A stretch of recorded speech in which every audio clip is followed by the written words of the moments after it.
Welcome everyone. In continuation to the electromagnetic course, we will be learning electromagnetic antenna today. In this video, we are going to discuss about antenna. Antenna is a conducting structure that radiates electromagnetic wave into free space or receives free space wave. The radiation or launching of electromagnetic wave into space is efficiently accomplished with the aid of mainly conducting structures called antennas. An antenna can also be viewed as a transducer used in matching a transmission line or a waveguide to the surrounding medium. An antenna may be used for either transmitting or receiving electromagnetic energy. You may see antennas on rooftops or in laboratories. Some picture of antennas are shown here. So this is the dipole antenna. It is called loop antenna. This is parabolic dish antenna, helix antenna, Yagi antenna, and horn antenna. So this is a half wave dipole antenna. So you see the quarter wavelength at the at this side, at the bottom side. So this lower half is quarter wavelength long, and the upper half is also another quarter wavelength long. And so the total length is half wavelength, and the antenna is fed by this line, this conductor or transmission line, that is called the feeder, and the circuit that used to feed the antenna is called antenna feed circuit.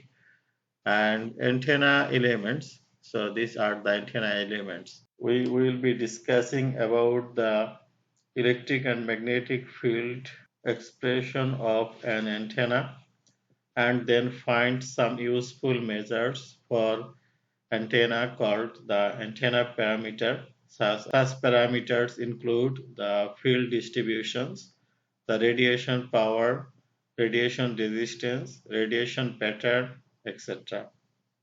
Derivation of antenna parameters start with a basic radiating element called the Hertzian dipole. It is the building block of an antenna, though such basic elemental antenna is not realizable, but to understand the antenna concepts, it might be very useful. So look at the Hertzian dipole here. So IDL is the radiating element with a constant current I and differential length dl. We need to find the field radiated by this at the point P. This current element radiates electromagnetic energy, and we want to find the energy radiated field at point P. We choose spherical coordinates because the radiated waves are in a spherical shape. Infinitesimal current element IDL, where dl is less than or equal to lambda over 10. So this type of antenna is very small in comparing to the wavelength of the radiated signal, and assume the Hertzian dipole is located at the coordinate origin and it carries a uniform current I equal to I naught cosine omega t plus the phase angle theta I. The radiated magnetic vector potential at point P due to this dipole is given by this expression here, A equal to mu, the retarded current I, dl. dl is the differential length 4 pi r minus r prime. So here the retarded current I is given by I naught cosine omega t theta I plus omega. This is the distance between the observation point and the antenna over the propagation speed, and omega over mu can be written as the phase constant b, so b r minus r prime. So this is the retarded current I in frequency domain is equal to the amplitude is e to the power j beta r minus r prime. So now we have to find the r and r prime for the current Hertzian dipole. So you see the Hertzian dipole here. For this Hertzian dipole, we are going to find the vector r, position vector r. So to find this, we have to show you how to determine the vector magnetic potential in frequency domain using a spherical coordinate system. So we know the expression as is mu is dl 4 pi r minus r prime. So here given configuration as the length dl is equal to dl in the direction of az, the position vector for the point of observation r equal to r in the ar direction, and the position vector for the source or antenna is r prime. It is located at the origin, so it is 0. Now r minus r prime is r. I substitute the values here. So mu is the retarded is e to the power j br. dl is equal to dl az and 4 pi r. So now this is in Cartesian coordinate system. This L is this R in spherical coordinate system. So this is basically in mixed coordinate system. One variable in spherical and another unit vector in Cartesian. So we can convert this Cartesian to a spherical by using this formula. Cosine theta AR minus sin theta A theta is equal to AZ.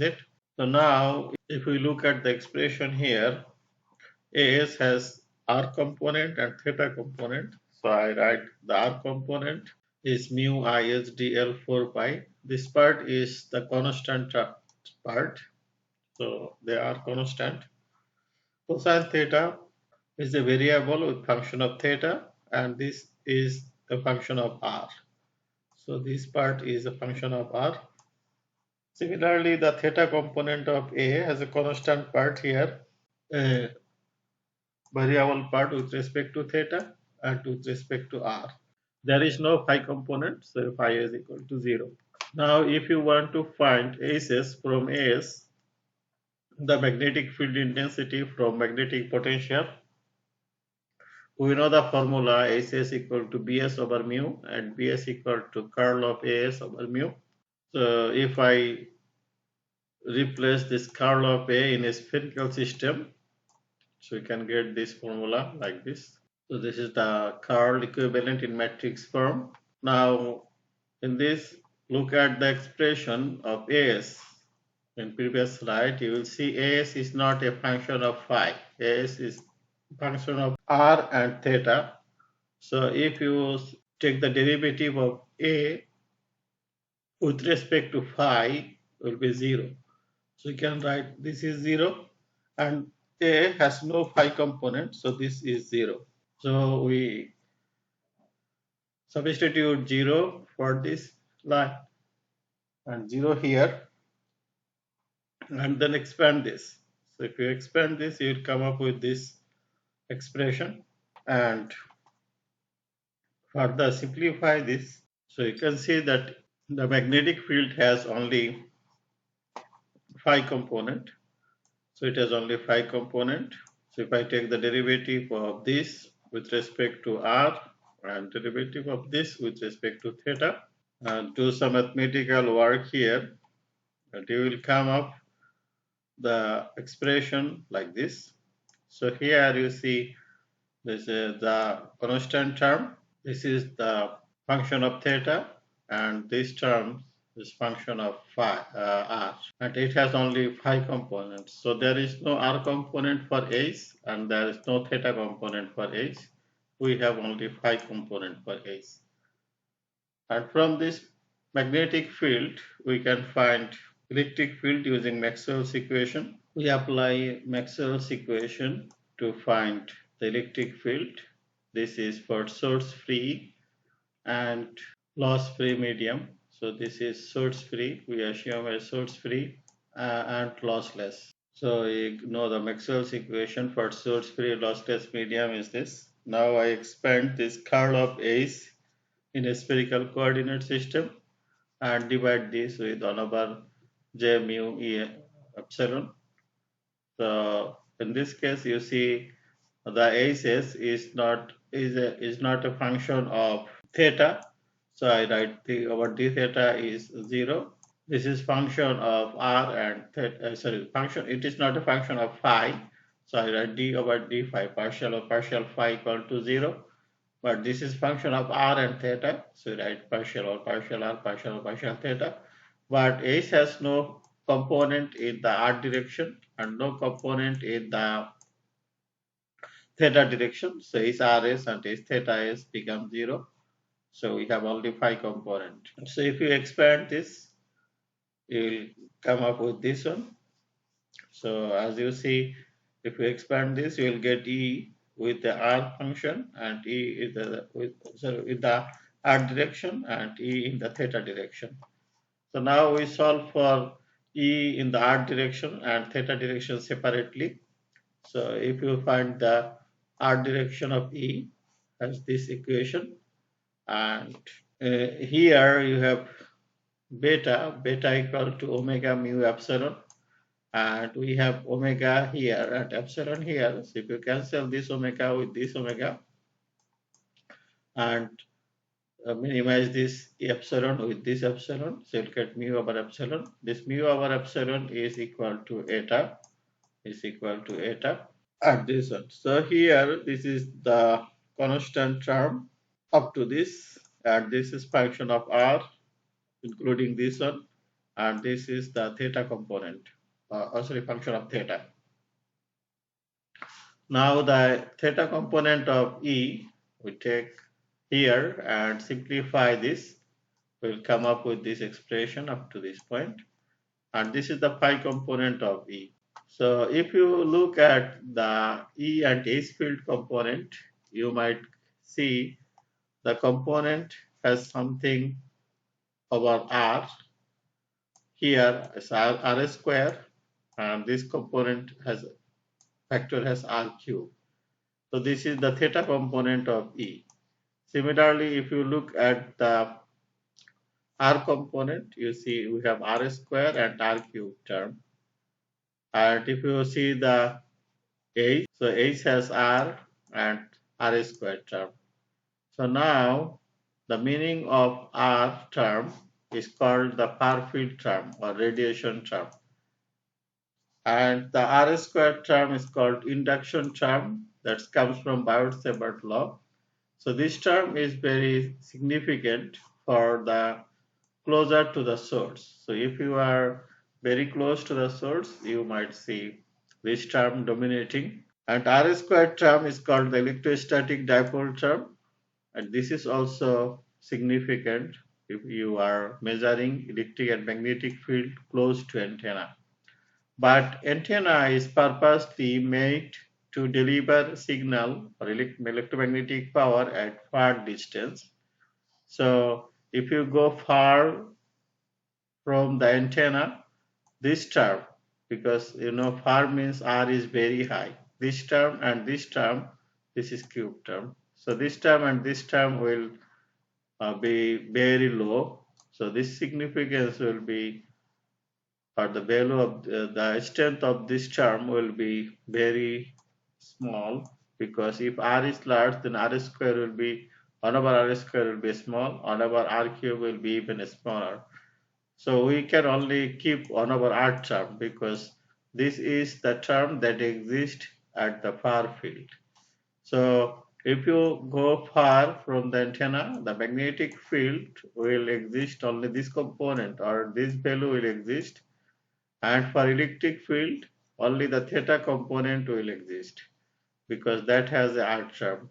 The R component of electric field has no R term.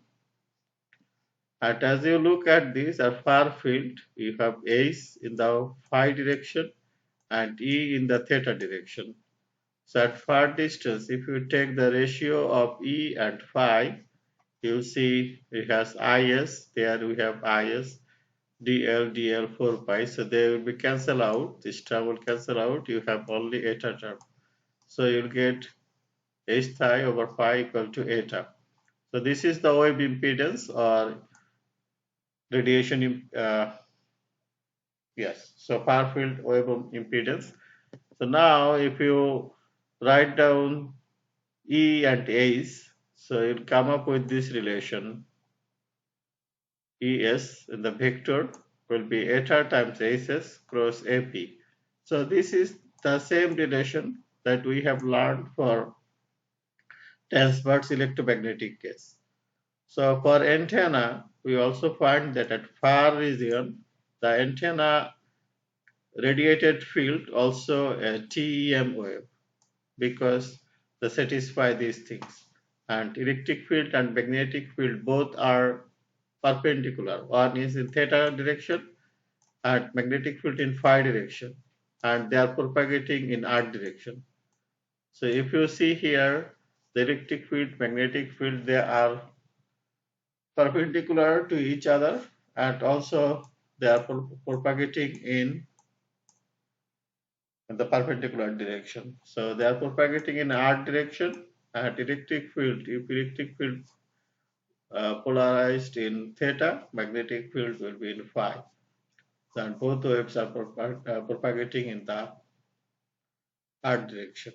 So that's why this type of wave is called transverse electromagnetic wave, and the antenna radiation pattern or radiated energy field is also a TEM, transverse electromagnetic field.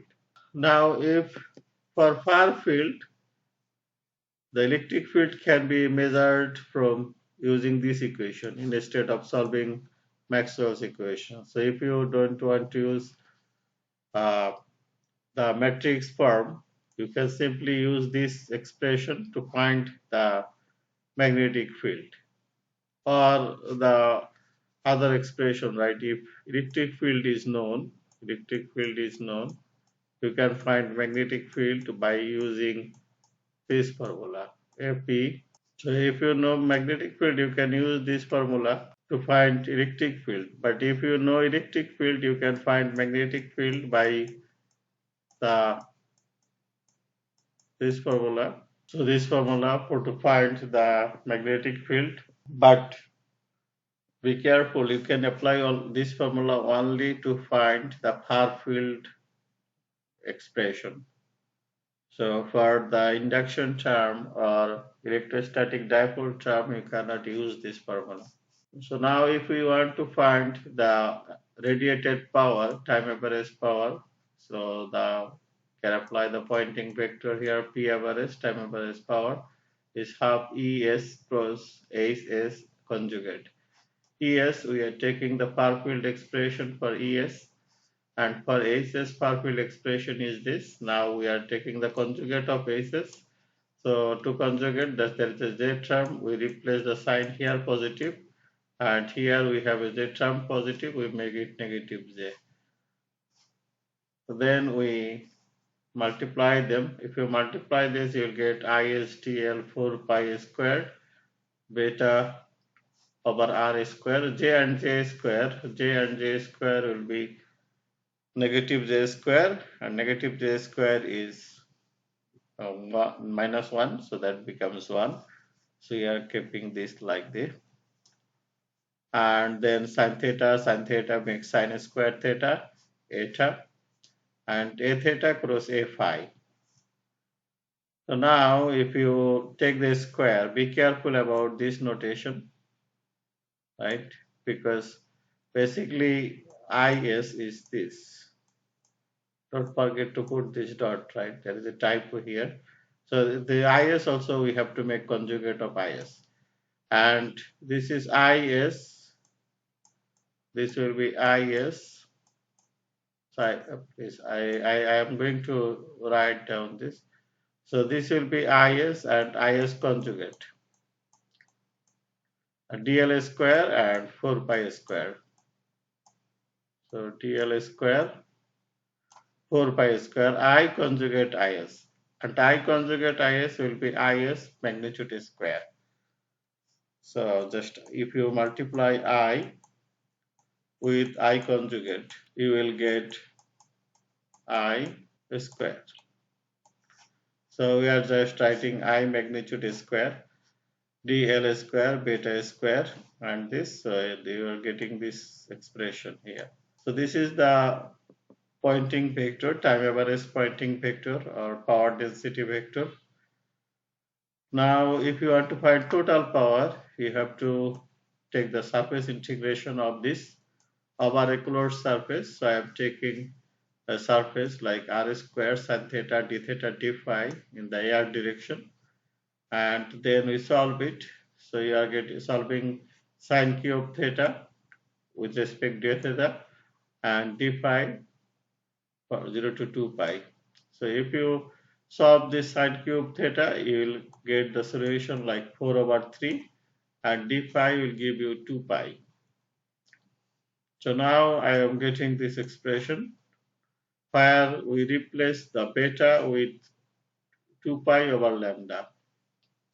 So you are substituting beta with 2 pi over lambda. Now in free space, this eta will be 120 pi. So get is square, dl square, 12 pi, 2 pi square this. Now if you write dl over pi together, dl over pi squared, then we have 12 pi, dl over lambda square, we have 12 pi times, there will be 4 pi square.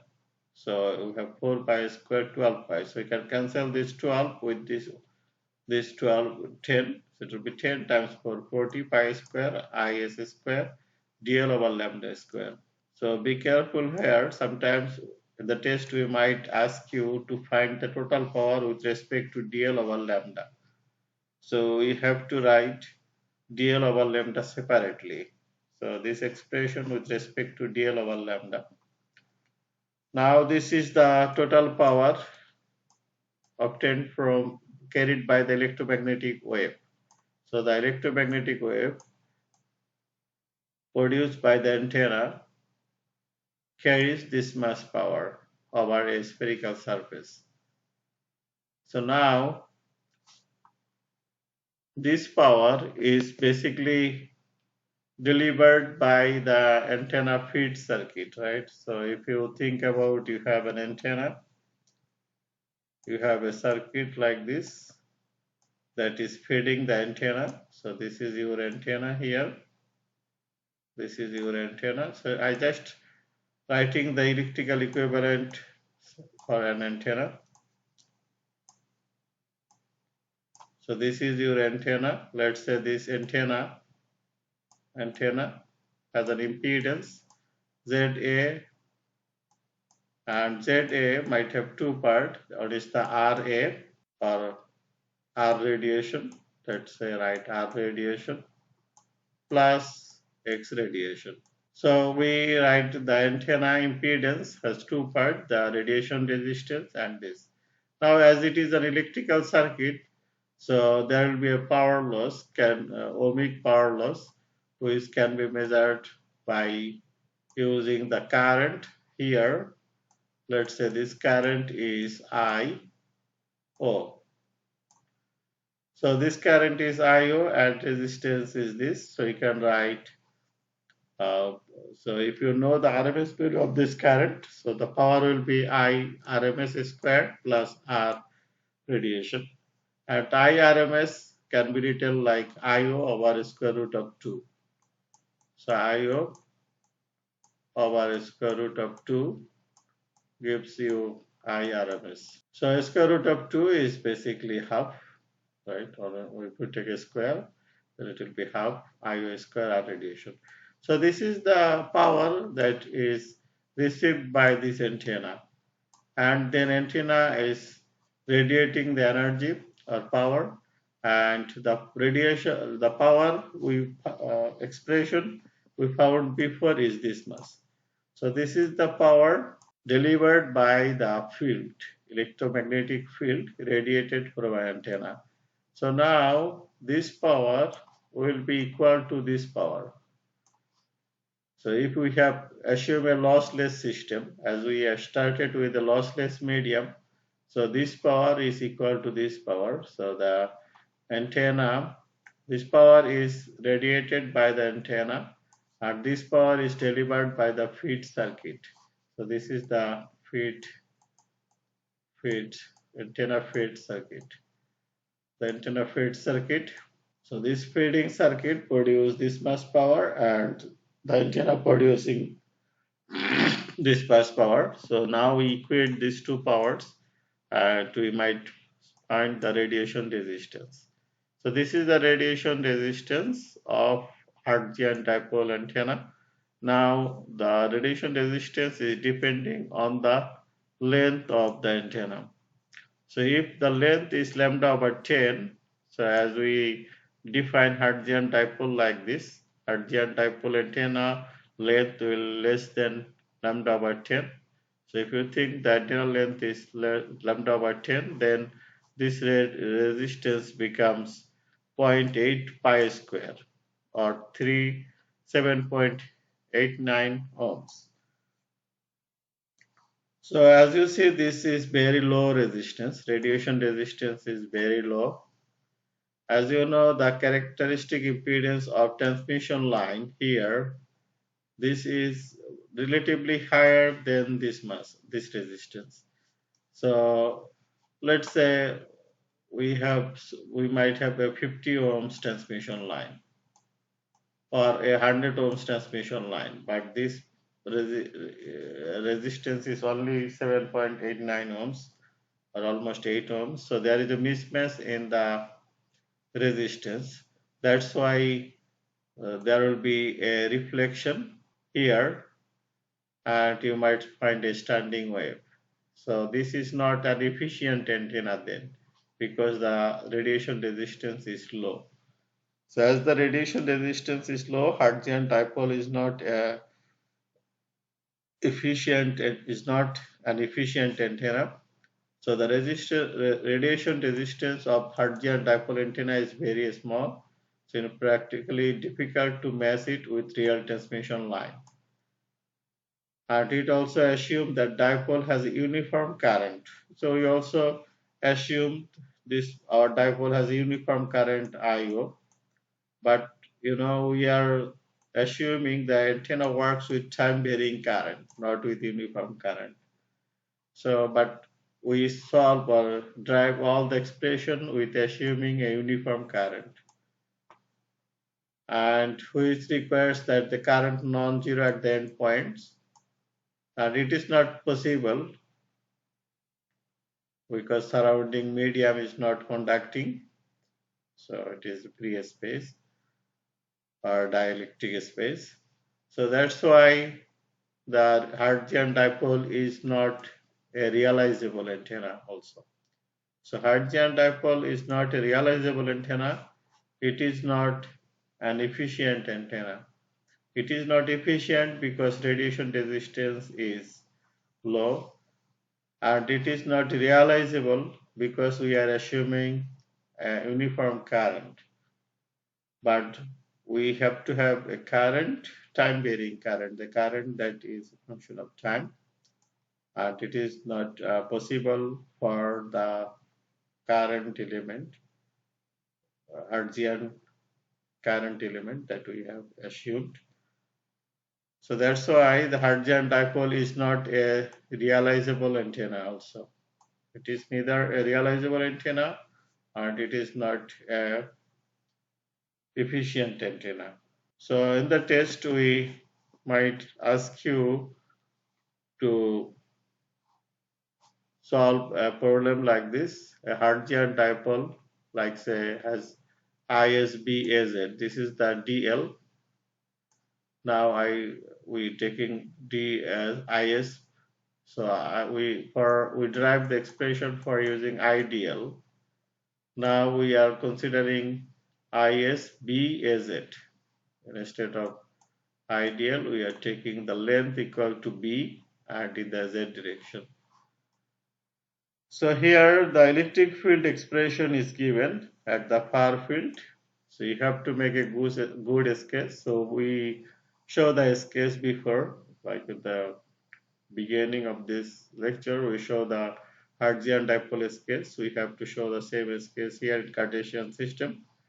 And then we have to find the far field, magnetic field, by using the formula or Maxwell's equation or the far field expression. You can find H field. So E field is given, then you use Maxwell's equation or the TEM expression to find the magnetic field. And then you can find the wave impedance by dividing the magnetic field, electric field amplitude, so the ES amplitude, over the magnetic field amplitude, SS amplitude. So you can find wave impedance. Then for far field, you have to show that it is a TEM. If you can get the expression like relationship like ES is equal to eta times SS cross AP, then it becomes a TEM field. Or you can show that the A component has E has a theta component and S has a phi component, and both are propagating in R direction, so it will be a TEM. So just you have to show this, either this mathematical relationship, or you have to explain that both electric field is perpendicular to magnetic field and both fields are perpendicular on the direction of propagation. So this type of fields are transverse electromagnetic field. And find the time average Poynting vector. So I showed the calculation how to find time average Poynting vector. You have to take half real ES times HS conjugate. So that's the power density vector or Poynting vector. And then you have to integrate this over that surface, over a closed surface, to find the total radiated power. Then you have to draw the simple antenna feed circuit. I already showed in the previous slide. So that's simply a voltage source that's driving antenna. So you connect the voltage source with antenna by a transmission line. That will be the simple feed circuit. And then you drive the expression for radiation resistance. And here we also ask you the antenna is realizable or efficient. So Hertzian dipole is not a realizable antenna because of the current assumption. We assume the current is uniform, so which is not feasible in real life. So this is not a realizable antenna. And the efficiency of this antenna is low because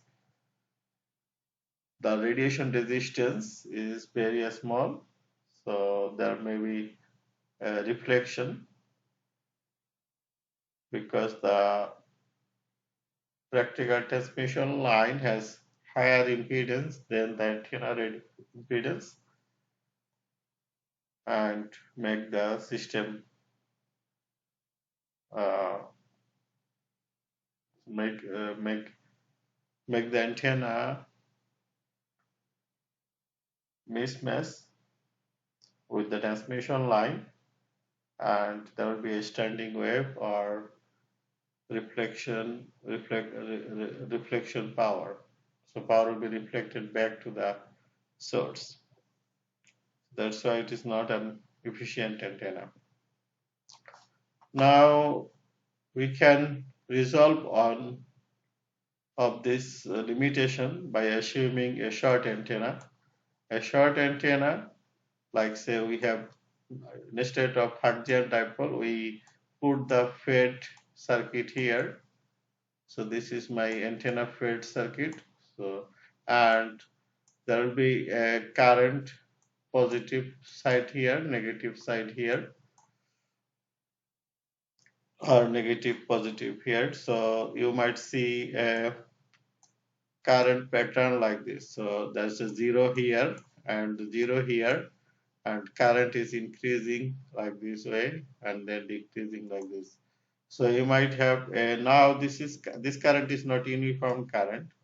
So this is something a triangular shape of current.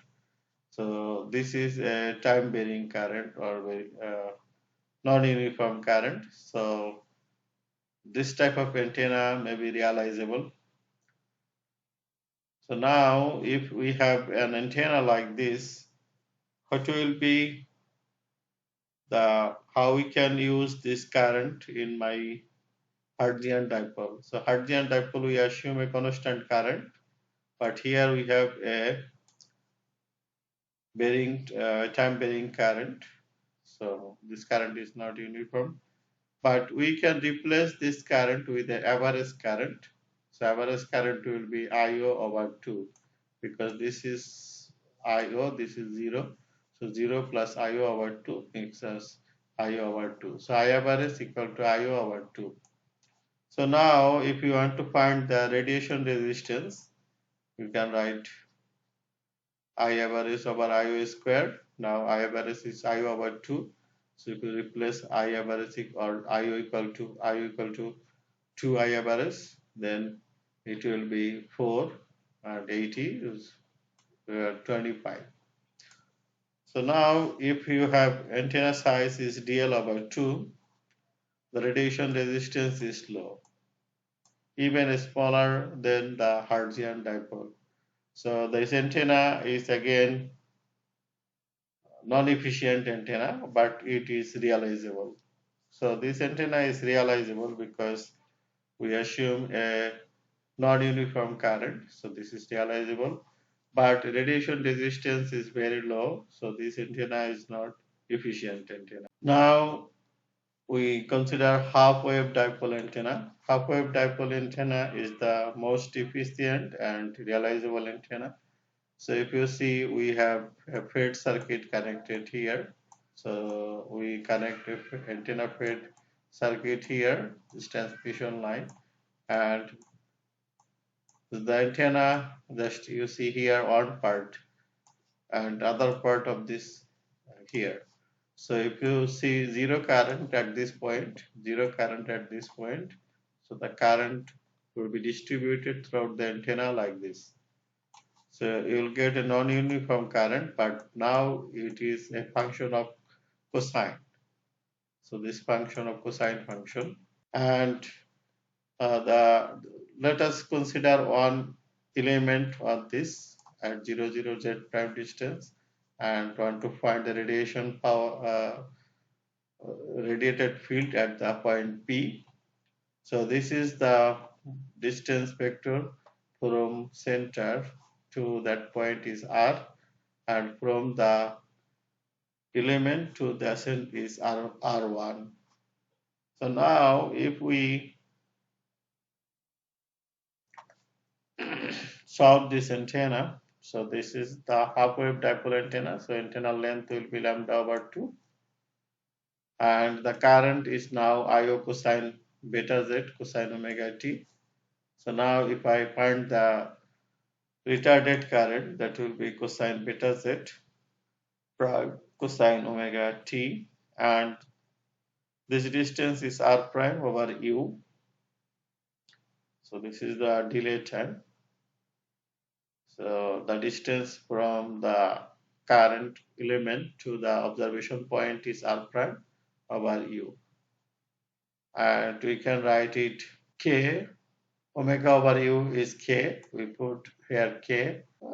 Sorry, can put it beta. So we don't need to put k. So beta r1. So you can write beta r1. So you see here cosine beta z and e to the power cosine ion in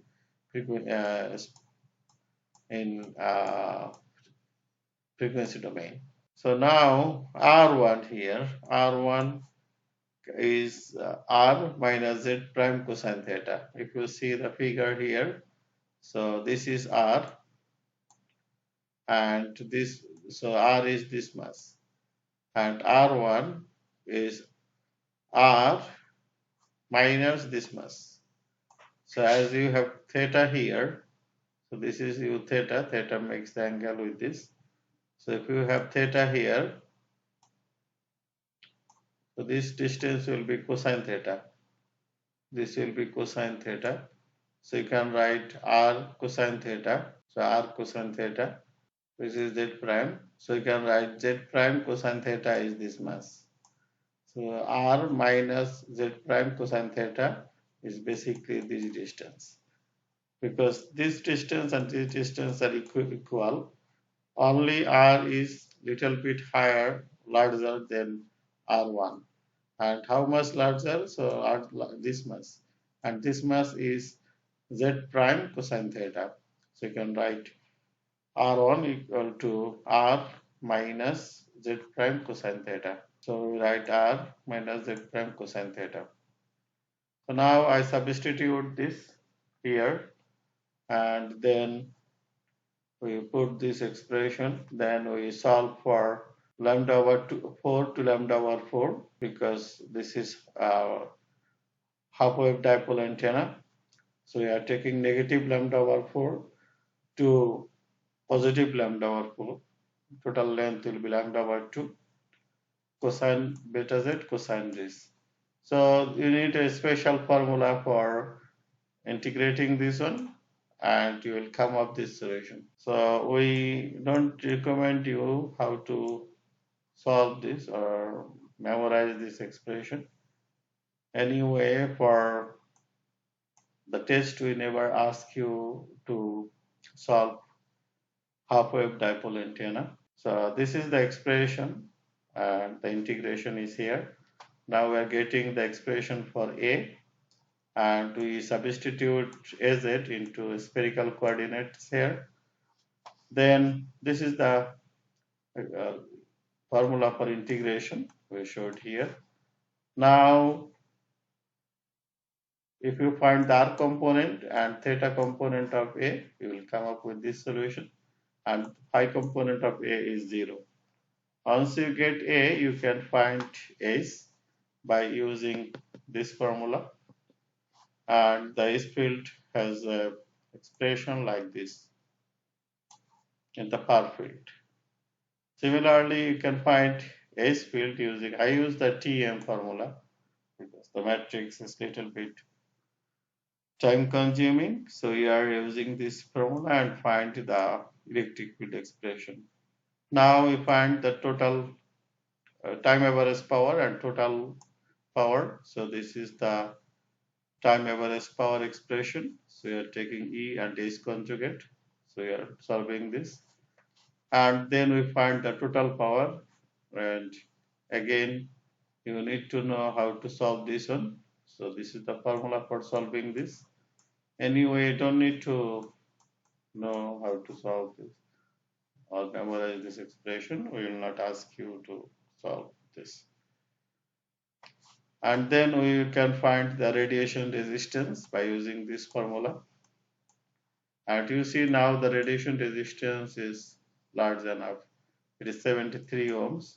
So almost the transmission line antenna. So there are this much of the transmission line might have a impedance, characteristic impedance very similar to this, or even we can, if our transmission line doesn't match with this, you can use this Smith chart to make the system reflection free by adding series resistance or a stub or like this. So we can do that to make the system reflection free. And this is the quarter wave monopole antenna. So monopole antenna you usually see in the car or in radio or TV. So this type of antenna, like we have only one term like this, on conductor like this, and this conductor is placed nearby a grounded surface. So if you have a grounded surface, as you know, in AD41 you have learned about imaging. So an image of this will be produced down here, and this is quarter wave, so lambda over 4 And if you have an image here, that will be also lambda over 4. So now it becomes like a half wave dipole antenna. And the radiation pattern will be, for this one will be like this, and there will be an image of this pattern over here. So you'll get a system like this. So in car like this, we have a monopole antenna. The body of the car is behaved like a grounded metal, and produce an image of this antenna here, and you get a radiation pattern like this. So a quarter wavelength antenna has a length of lambda over 4. If you think about a signal that has wavelength equal to 1 meter, then half wave antenna length will be 0.5 meter. So that will be half wave antenna, half wave dipole. But if you have signal wavelength is 1 meter, then quarter wave monopole antenna length will be lambda over 4, that is 0.25 meter. So you need 0.25 meter long antenna for this. But if the antenna is half wave, then you need 0.5 meter. So 0.5 meter of this, half of this will be on the top and other half will be the down.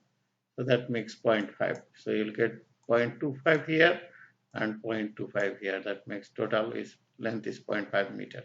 But for monopole antenna, you don't have this part, because if you put a metal plate here, grounded metal plate, then this part will be automatically produced as an image. So you'll get whole things.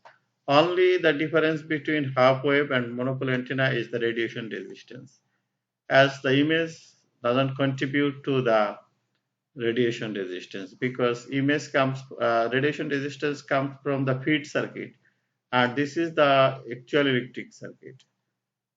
Okay, there is no image in the electric circuit, right? If you drive it from a voltage source, like you connect one side here and ground the other side, so you see the resistance only for this part, right? This part has the resistance of this part will not count it, because this is not a part of electrical circuit. So if a signal is coming here, you will see only the radiation resistance for this part, not this part. That's why the radiation resistance of monopole antenna is half of the dipole antenna. So as the radiation resistance is half, then the radiation efficiency also will be one half of dipole antenna. But still it is efficient antenna. Monopole antenna is efficient. The efficiency is half of the dipole antenna, but still it is a very efficient antenna. So on the test we might ask you multiple choice question like what is the length of a half wave dipole antenna or monopole antenna? What is the efficiency of half wave antenna? Right? Or half wave antenna is a efficient antenna or non-efficient antenna? Hertzian dipole is a realizable antenna or not? Non-realizable antenna, like this.